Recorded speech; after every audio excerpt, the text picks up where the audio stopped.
ಮಲೆನಾಡು ಕರಾವಳಿ ಪ್ರದೇಶಗಳಲ್ಲಿ ಇವತ್ತು ಭಾರಿ ಮಳೆ, ಶಾಲಾ ಕಾಲೇಜುಗಳಿಗೆ ರಜೆ ಘೋಷಣೆ ಮಾಡಲಾಗಿದೆ. ಇನ್ನು ಅಲ್ಲಿನ ಜಿಲ್ಲಾಡಳಿತ ಶಿವಮೊಗ್ಗ, ದಕ್ಷಿಣ ಕನ್ನಡ ಜಿಲ್ಲೆ, ಉತ್ತರ ಕನ್ನಡ ಜಿಲ್ಲೆ, ಮಲೆನಾಡು ಕರಾವಳಿ ಪ್ರದೇಶಗಳಲ್ಲಿ ಇವತ್ತು ಭಾರಿ ಮಳೆ, ಶಾಲೆ ಮತ್ತು ಕಾಲೇಜುಗಳಿಗೆ ಅಧಿಕೃತ ರಜೆ ಘೋಷಣೆ ಮಾಡಲಾಗಿದೆ.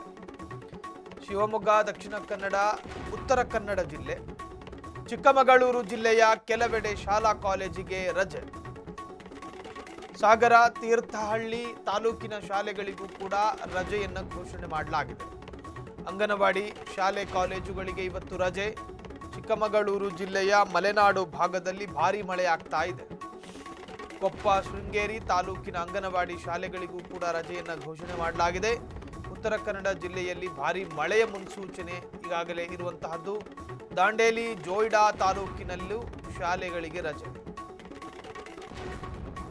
ವಿಪರೀತ ಮಳೆ, ನಿರಂತರವಾದಂತಹ ಮಳೆ, ಭಾರೀ ಮಳೆ, ಅತಿರೇಕದ ಮಳೆ, ಈ ಎಲ್ಲದರ ಹಿನ್ನೆಲೆಯಲ್ಲಿ ದಕ್ಷಿಣ ಕನ್ನಡ, ಉತ್ತರ ಕನ್ನಡ, ಕರಾವಳಿ ಭಾಗ, ಮಲೆನಾಡು ಭಾಗ, ಈ ಭಾಗಗಳಲ್ಲಿ ಅಲ್ಲಿನ ಜಿಲ್ಲಾಡಳಿತ ಮುಂಜಾಗ್ರತಾ ಕ್ರಮವಾಗಿ ರಜೆ ಘೋಷಣೆ ಮಾಡಲಾಗಿದೆ.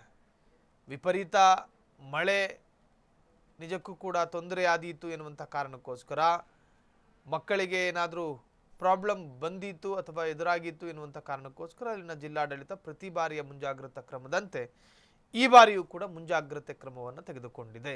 ಚಿಕ್ಕಮಗಳೂರು ಜಿಲ್ಲೆಯ ಕೆಲವೆಡೆ ಶಾಲಾ ಕಾಲೇಜಿಗೆ ರಜೆಯನ್ನು ಘೋಷಣೆ ಮಾಡಲಾಗಿದೆ. ಸಾಗರ, ತೀರ್ಥಹಳ್ಳಿ ತಾಲೂಕಿನ ಶಾಲೆಗಳಿಗೂ ಕೂಡ ಇವತ್ತು ರಜೆ. ಅಂಗನವಾಡಿ ಶಾಲೆ ಜೊತೆಗೆ ಕಾಲೇಜುಗಳಿಗೂ ಕೂಡ ರಜೆಯನ್ನು ಘೋಷಣೆ ಮಾಡಲಾಗಿದೆ. ಚಿಕ್ಕಮಗಳೂರು ಜಿಲ್ಲೆಯ ಮಲೆನಾಡು ಭಾಗದಲ್ಲಿ ಭಾರಿ ಮಳೆಯಾಗ್ತಾ ಇರೋದು, ಪ್ರಮುಖವಾಗಿ ಕೊಪ್ಪ, ಶೃಂಗೇರಿ ತಾಲೂಕಿನ ಅಂಗನವಾಡಿ ಶಾಲೆಗಳಿಗೂ ಕೂಡ ರಜೆ.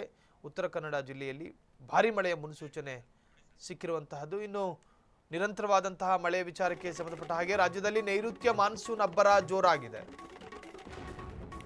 ಬೆಂಗಳೂರು ಸೇರಿ ರಾಜ್ಯದಲ್ಲಿ 3 ದಿನ ಭಾರಿ ಮಳೆಯಾಗುವ ಸಾಧ್ಯತೆ, ಹವಾಮಾನ ಇಲಾಖೆಯ ಮುನ್ಸೂಚನೆ. ಆಗಸ್ಟ್ 7ರವರೆಗೂ ಕೂಡ ಮಳೆ ಆಗಬಹುದು, ಹವಾಮಾನ ಇಲಾಖೆಯ ರಿಪೋರ್ಟ್. ಕರ್ನಾಟಕ ಕರಾವಳಿ ಮಲೆನಾಡು ಪ್ರದೇಶದಲ್ಲಿ ಮಳೆ. ಬೆಂಗಳೂರು, ಮಂಡ್ಯ, ಮೈಸೂರು, ಚಾಮರಾಜನಗರ, ಬೆಳಗಾವಿ, ಧಾರವಾಡ, ಹಾವೇರಿಯಲ್ಲೂ ಕೂಡ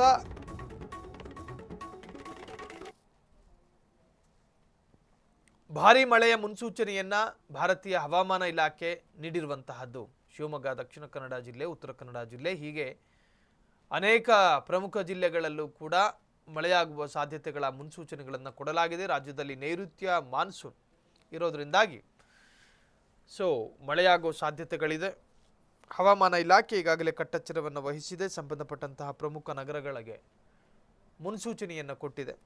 ಆ ಭಾಗದ ಜಿಲ್ಲಾಡಳಿತ ಎಲ್ಲದಕ್ಕೂ ಸನ್ನದ್ಧವಾಗಿ ಇರಬೇಕು ಎನ್ನುವಂಥ ಮುನ್ಸೂಚನೆಯನ್ನು ಕೂಡ ಈಗಾಗಲೇ ಕೊಡಲಾಗಿದೆ. ಇನ್ನು ಕರಾವಳಿ ಮಲೆನಾಡು ಪ್ರದೇಶದಲ್ಲಿ ಭಾರಿ ಮಳೆಯಾಗ್ತಾ ಇದೆ. ಒಂದು ಕಡೆ ಮಳೆ ಇಲ್ಲ ಅಂಥೇಳಿ ಕೆಲವೆಡೆ ರೈತರು ಕಂಗಾಲಾಗಿದ್ದರು. ಇನ್ನೊಂದು ಕಡೆ ವಿಪರೀತ ಮಳೆಯಿಂದಾಗಿ ಬೆಳೆ ನಾಶ ಎನ್ನುವ ಹಂತಕ್ಕೆ ರಾಜ್ಯ ಬಂದಿರುವಂತಹದ್ದು. ಇನ್ನು ಒಂದು ಬಹುತೇಕ ಕಡೆಗಳಲ್ಲಿ ಭಾರಿ ಮಳೆಯಾಗುವ ಮುನ್ಸೂಚನೆಯನ್ನು ಭಾರತೀಯ ಹವಾಮಾನ ಇಲಾಖೆ ಈಗಾಗಲೇ ನೀಡಿದೆ.